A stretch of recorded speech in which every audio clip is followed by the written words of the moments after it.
Okay,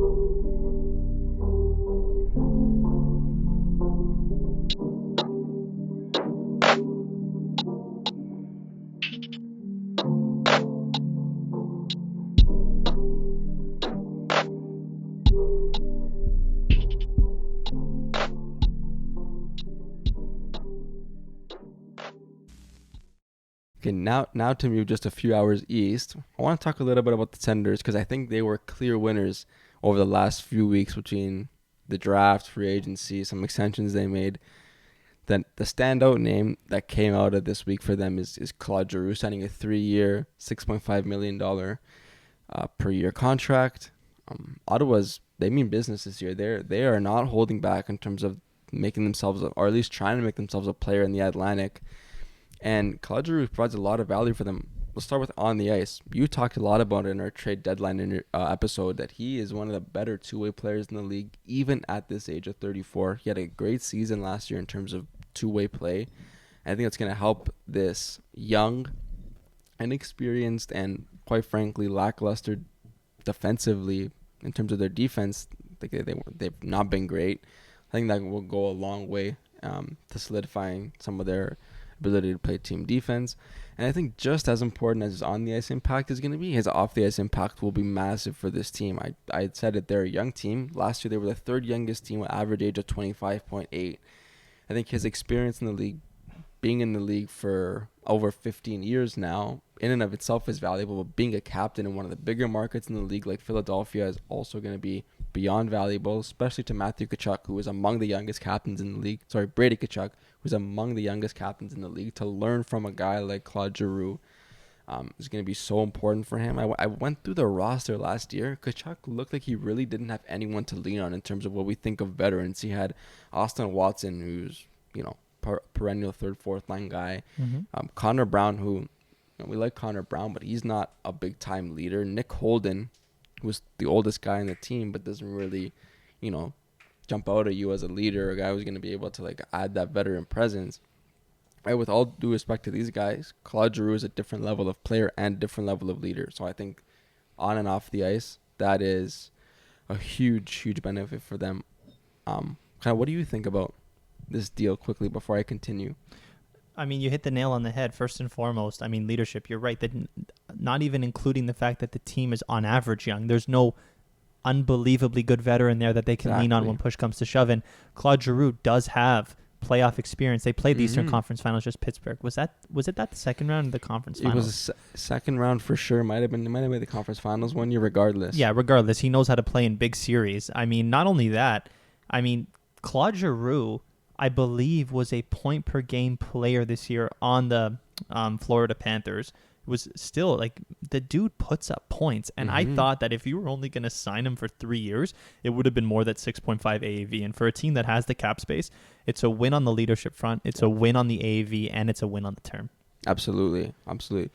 You talking about the 6.5 reminded me of what I was going to say next. Because this signing reminds me a lot about Patrick Marleau when he signed with the Leafs. True. Same term, almost the same dollars. I think Marleau got 6. He's getting 6.5. Giroux, same age. Marleau was 35.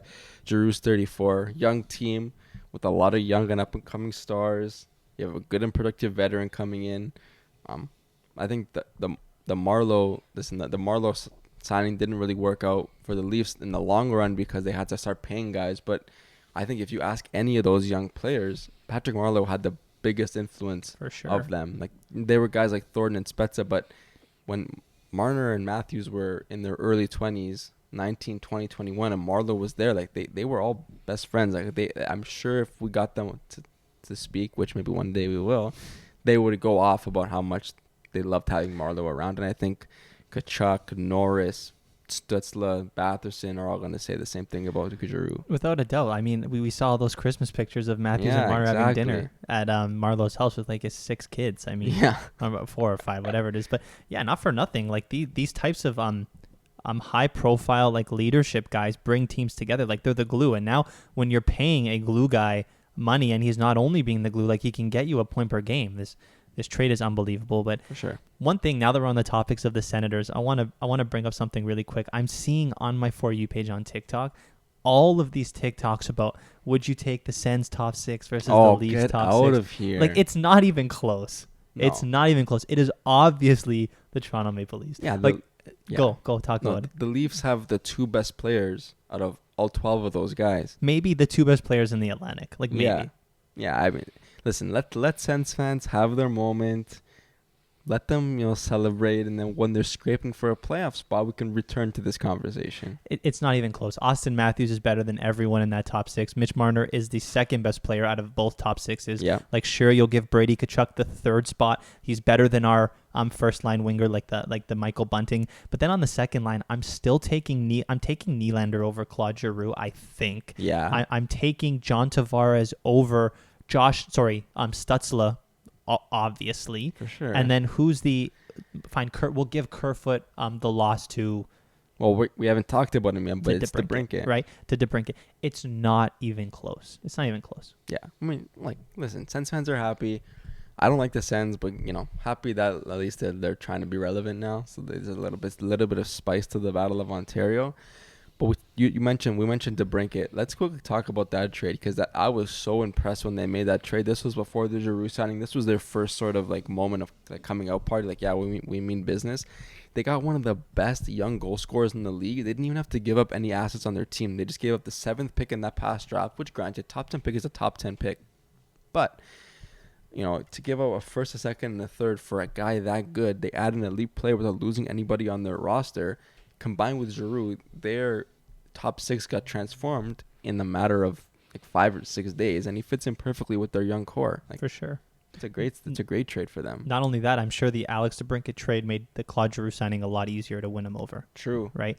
I'm like, what are the Chicago Blackhawks doing? If you had to tell me, if you had to say what was the biggest A-plus trade in all of free agency, this was it for sure.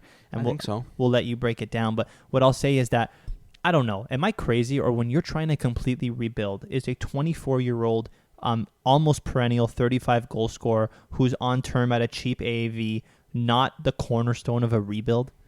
Yeah, I would think so. The only reason, and there's there's 2 reasons, and I don't even think they necessarily validate this type of trade, but they're the only things that make sense to me. One is that you want to be so badly, and get Connor Bedard and get Kenny Taves out of the door, that you take an L on this trade because you have a sort of this bigger picture idea that you're trying to make happen. That's one. 2 is that they knew he was going to command north of $90 million because that's his qualifying offer next season, and they just didn't want to pay a guy when they're going to suck. I think those are the only 2 possibilities. I'm not saying either of those are valid. I'm just saying those are the only 2 I could think of. I mean, yeah, that's true, but that argument, and I'm not saying it's not a good argument, it is a good argument, but from the perspective of the Chicago Blackhawks, it doesn't even make that much sense, because this isn't the NFL where when you come in 32nd, you guarantee That's right. the first overall pick, and to get, I mean, for all intents and purposes, like the Trevor Lawrence of the next NHL draft. I mean, Connor Bedard is that dude. He's going to be great. Right? If you even give yourself a 30% more chance as the Chicago Blackhawks doing this, I don't even know if that's worth It's it. not even 30. It's 18. Yeah, it doesn't make any sense to me. Not only that, they then trade Kirby Dack, who I know hasn't panned out to be the 3rd overall center that you thought he was going to be, but he's still young. I mean, 21. You give up on him that early. What did they give up for him? I think they got him for, I can't remember the package now, but it was draft picks. It was a pick in the first round, because I'm pretty sure Chicago wanted to get back into the first round. But I don't know, only one mid first round pick for a team that's rebuilding, it doesn't make sense to me. But maybe let's start breaking down this Alex DeBrincat trade. I mean, there's not much more to say. We said it, two-time 40 goal scorer. He's a lead at what he does.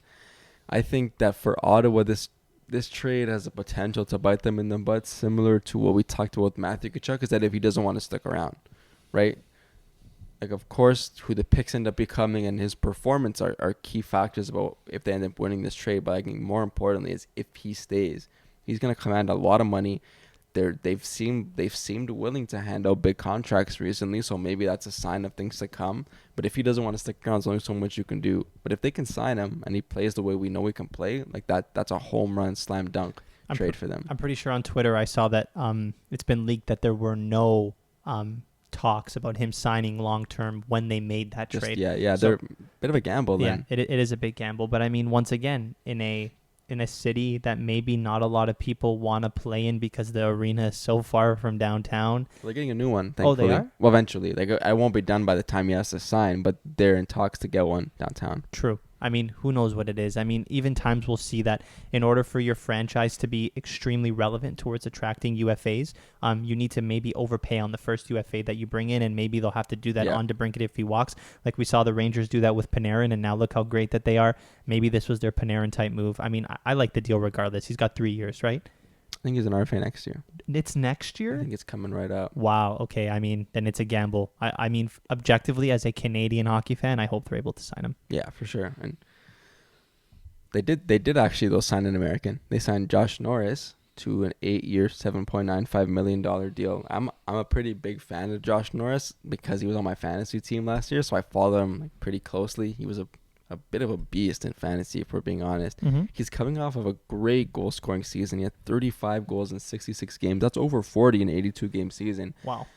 Maybe that was luck, maybe a little bit of puck luck, but Jay Fresh has him as one of the best finishers in the league, 97th percentile. Like, you can take that two ways. Either he has an elite shot and he's just really good and he scores at a high rate of efficiency, or he got lucky and he had a really high shooting percentage and you can expect him to regress. Either way, he provides more than just that. He's decent defensively, right? Whenever the Leafs have played him, whenever the teams play him with elite centermen, he's matching up against them. Now on Ottawa, it might have been just default, like put our best center on him, and he was their best center. But regardless, I think it's tough to expect young players to be elite defensively so early. But with this sort of development that he's been getting sort of by default, like I said, if you can develop a two-way game and become an elite scorer who can also match up against top lines similar to an Austin Matthews, of course he's not going to be Austin Matthews, but you can see where I'm going with this. Like $8 million per year for that kind of production offensively and defensively is worth it, especially with the cap expected to jump like by upwards of $10 million in a few years. This deal's phenomenal. Yeah. I mean, on an AAV basis and on a term basis, I think this was another A-plus deal. And, I mean, credit to the Ottawa Senators. They were by far, we'll talk about this next week, I think they were the clear winners of free agency. Like, let's say Josh Norris finally has a healthy year next year, which I hope that he does, puts up 37, 36 goals, which he was on pace for over 40. So I think 35 is a good estimate. Puts up 75 points, which he'll probably do because this team is going to be good and their first-line power play is going to be phenomenal. Yes. I mean, then he's all of a sudden worth $10 million, especially with the cap going up, and you locked him in at 7.9 for 8 years. For 8 years, that's the huge thing is the 8 years. Phenomenal. I'm surprised his agent let him sign 8 years, to be honest. Yeah, usually you see these younger guys start to take shorter deals, especially when the cap goes up, because you could just get more money down the road. But that's why I think, like you said, that's a fantastic part of the deal for Ottawa, because even if he isn't an $8 million player in the first 2 years, he's going to be that eventually, and he's going to be that for the majority of this contract. So fantastic deal. Thanks for watching. If you enjoyed this video, please hit that like button and subscribe for more content, and find the link to our full podcast and all our socials in the description down below. Also, don't forget to turn on those notifications to get live updates on new videos that we release.